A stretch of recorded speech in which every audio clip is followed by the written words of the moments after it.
Hey there, I'm Lance. I'm Sam. And we are Love to Hate, where we try to help gamers find great games to play with non-gamers. And today we're taking a look at Your Opinion Doesn't Matter, the ultimate debate game. The creator of this game was kind enough to give us a copy for review, and so we are going to show this game to you, let you see how it works in real action, and then we are going to come back and share our thoughts on this game as far as a gamer and non-gamer go. Alright, I have Your Opinion Doesn't Matter, the ultimate debating game on the table here. Let me explain to you guys how this game works. As you can see, you're going to have cards of different topics in this game. You also are going to have a sand timer and a die that you will use for one of the specific topics you see out here. And this game is very simple. You're going to have a moderator who is going to read the questions out loud, and taking turns around the circle in clockwise order, a player will pick a topic and they will pick another player to debate against. And the moderator will read the question card from that topic, and you can see the different topics out here. And that first player will have 30 seconds, one flip of the sand timer, to present their side of the topic. And then the moderator will flip the sand timer over again to give the second player 30 seconds to debate their side of the topic. And one by one, the players that are in the circle that didn't debate will vote as to who they thought presented the better argument.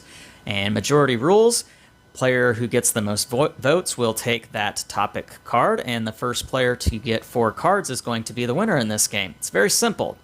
So let me show you what some of these question cards might look like, and I've selected a couple from each category. So from social matters here, we've got is happiness the most important pursuit in life? And would you break the law to help a loved one? So some of these questions are very thought-provoking, and you could easily argue one side or the other. And sex and lies, you do get some questions that are a little more difficult to talk about. Name 3 signs a marriage is over. Should infidelity be the end of a relationship? There are, while I'm on this topic, there are some that are very much geared more for adults. And you can see here on the box, I'm going to zoom in real close here, that you can see that it is for ages 21 and up. So there are some pretty adult-like matters in some of these topics. And politics, let's get real serious now. You can see here that we have some very important topics, and it might be very difficult for some players to present one side or the other side in some of these categories. What is the biggest political issue in this country right now? Should race and inequality be taught in grade school? And then sports. So this is an interesting one because you've got some people who are very much about sports, and then you've got others who may not really care too much about sports. Michael Jordan versus LeBron James, who's the better basketball star, and should college athletes be paid? And so maybe you're somebody who's very much into sports, and that'd be an easy category for you to talk about. Maybe you're not. Same thing for the next category. We've got entertainment here. Who's the best Batman actor? The Wire versus The Sopranos. Now, maybe you really enjoyed those shows. I really enjoyed The Wire. I've never seen The Sopranos, so I'm not sure how I would argue that one if I got stuck with that question and the other person took The Wire.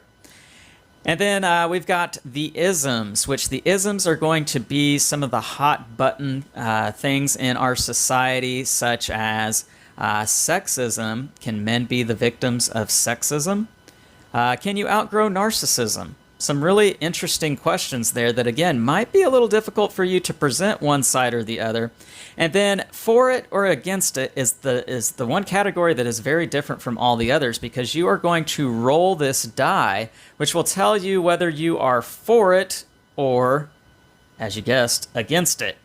And depending on what you roll, you are going to have to argue that side. So it might be something that you don't even really believe in, stretching yourself to have to argue about certain things, such as should a woman be president or same-sex marriage. And so that's going to be something that really might stretch some players, make some people feel uncomfortable. And at the same time, it could be an enjoyable experience that really causes you to have to stretch yourself and be social. And that is how you play Your Opinion Doesn't Matter, the ultimate debating game. Let's go back up top and share our thoughts on this one. And we're back, and now we're going to share our thoughts on Your Opinion Doesn't Matter. And so right off the bat, Sam, this is a game that is pretty eye-popping as far as what it sets out to do. It doesn't hide anything by showing you the categories right here on the front of the box. First impressions, what do you think of this game? It makes me sweat. Yeah, I can understand that, because this is one that doesn't shy away from controversial topics. And I'm a very non-confrontational person. Definitely brings it right to the front and center. And it relishes, or it really kind of lives in that confrontation. And so at first glance, this is a game that really kind of does make you kind of, oh, I don't know how this is going to work. I don't know how this is going to go. And then you open it and you get it out, and you can have a pretty enjoyable experience with this game, surprisingly. When you're sitting down with some friends and you're talking about these topics, and you know that somebody is maybe arguing one side of a particular topic that they don't really believe, it can cut that tension, because you know they don't really believe the things that they're saying, but they're having to say it anyhow, and maybe they're putting in a lot of effort into really kind of presenting something that they don't really believe in. That's kind of humorous. That can be quite entertaining, quite honestly. And then you see maybe they actually did a better argument than the person who is arguing the side they really do believe in. It's kind of like, oh wow, that person actually did a really cool job. And it just a really cool experience, a social experience that you can have with this game. But that really depends upon who you're playing this game with, right, Sam? Yeah. Yeah, because if you aren't playing with somebody who maybe does debate well, or wants to talk about these particular issues, or maybe is just someone who can't be flexible when it comes to having to argue both sides of a stance on something, they're very strict or rigid, let's say, then this might not be such a fantastic experience. Sam, you mentioned that this game makes you sweat, or you don't really like confrontation. What's your thoughts on maybe being put in a spot where you're maybe arguing something that you don't really believe in, or really arguing anything at all? I'm not convincing at all. I have a hard enough time conveying things that I do feel strongly about, just because I don't want to hurt someone's feelings. I'm not always sure of my facts. I know how I feel, but no. Yeah. I can play this game pretty easily with Lance. He has to love me after the game. No matter what. I feel like I would be so uncomfortable playing with this with a lot of other people. That's true. I don't know that I would ever play this game with my parents. I don't know that I would play it with my in-laws necessarily. But playing with some friends that I do have very much a comfortable relationship with, and maybe I've talked about some of these matters with before. This is one that I think, again, you can have a very entertaining, memorable experience, a very social experience. This is a very social game, but you just have to be very mindful of who it is you're playing with, and what the expectation is out of this game. This is not going to be a game that you're going to convert anybody over on particular topics. Now, you could have very deep, meaningful little segments of conversation on, because you only have 30 seconds. So, I mean, how deep can you get in 30 seconds? But you can definitely have some, I didn't really think about that moments when talking about some of these topics. And I think that's a really cool aspect to this game. It does bring to light a lot of very important issues.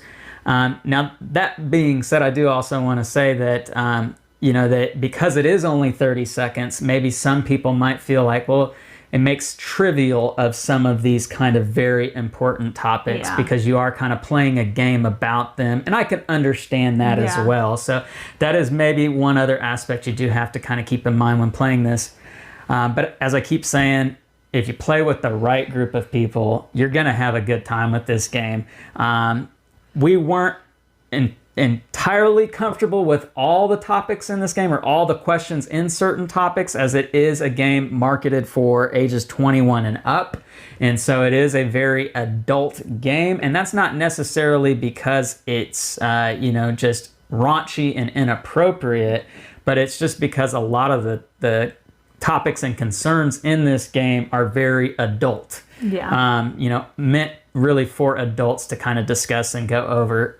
And again, depending on the exact people that you're talking about, I don't know that I really want to get into sex and lies again with my in-laws. So it's something to really think about when it comes to this game. So pros and cons. I know, Sam, that this really may not be your kind of game to really play. But I've known people that just like to debate and that are good at being able to flip-flop there, or good at convincing people of something. This could be the perfect game for some people. Yeah. So it's just not my type of game because that's not my personality. Right. But I can see that there is a market for people for this. Yeah, absolutely. People that are good with their words, that are convincing. Yeah. Not us with the YouTube channel.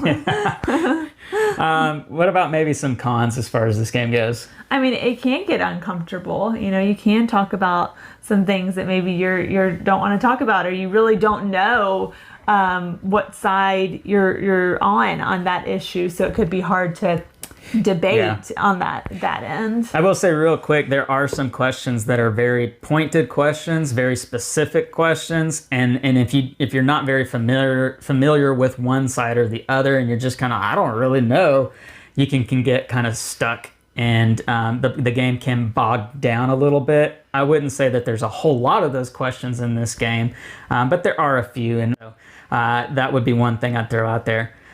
Scale of 1 to 10, love to hate. I'm going to go first on this one. And I thought this was a great, this game really knocked it out of the park when it had those moments. And then there are maybe those little kind of cringe-worthy moments with the game too. So all in all combined, I would probably give this game about a 7.2. Sam, any thoughts you would add on that? No, I think I would probably give it probably a 6.2 just for a personality reasons. Yeah, for sure.